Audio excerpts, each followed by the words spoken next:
আমার মতো মাছের ঝোল এভাবে বাড়িতে একদিন বানিয়ে দেখো, এক থালা ভাত এক নিমিষেই শেষ হয়ে যাবে।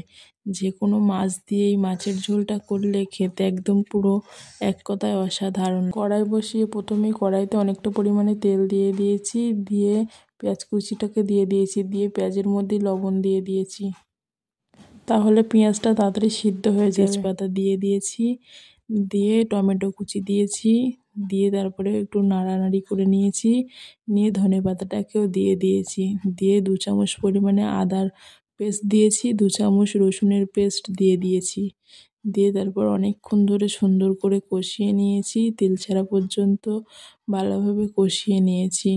নিয়ে তারপরে ওতে একটু পরিমাণে হলুদ দিয়ে দিয়েছি পরিমাণ মতো, নিয়ে আবার একটু নেড়ে নিয়েছি তেল ছাড়া পর্যন্ত, নিয়ে আবার তারপরে জিরের গুঁড়ো দিয়ে দিয়েছি, দিয়ে ধনিয়ার গুঁড়ো দিয়ে দিয়েছি, তারপরে লঙ্কা গুঁড়োটাও দিয়েছিলাম, দিয়ে আবার সুন্দর করে ভালো করে নাড়িয়ে চাড়িয়ে তেল ছাড়া পর্যন্ত অনেকক্ষণ ধরে নেড়ে নিয়েছি।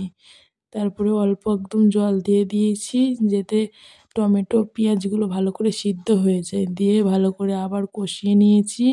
নিয়ে ভালো করে ফুটে আসলে অনেকক্ষণই কষিয়ে নিতে হবে। দেখো এবার মশলাটার থেকে তেল ছেড়ে দিয়েছি, তারপরে মিট মশলার গুঁড়ো দিয়ে দিয়েছি, দিয়ে তারপর আবার কিন্তু আমি তারপর অনেকক্ষণ কষিয়ে নিয়েছি, নিয়ে আবার তেল ছাড়া কষিয়ে নিয়েছি সুন্দর করে। তারপরে 2-3টে এলাচ আমি ফাটিয়ে নিয়েছি, নিয়ে তারপরে কড়াইতে দেখো দিয়ে দিয়েছি, দিয়ে আবার একটু নাড়িয়ে নিয়েছি, তারপরে আবার একটু অল্প পরিমাণে জল দিয়ে দিয়েছি, দিয়ে আবার কষিয়ে নিয়েছি। তোমরা চাইলে এই জলটা নাও দিতে পারো, টমেটোটা একটু হালকা মানে কাঁচা ছিল তাই দিয়ে দিয়েছি সিদ্ধ হওয়ার জন্য। তারপরে আবার এবারে 2 মগ পরিমাণে, মগটা মেপে 2 মগ পরিমাণে জল দিয়ে দিয়েছি। দেখো বন্ধুরা, যেহেতু অনেকটাই মাছ ছিল, তারপরে ঝোলটা দিয়ে ফুটিয়ে নিয়েছিলাম, নিয়ে এখন দেখো মাছটাকে একে একে দিয়ে দিচ্ছি কড়াইয়ের মধ্যে, তারপর মাছগুলোকে দিয়ে ফুটিয়ে নামিয়ে নিয়েছিলাম।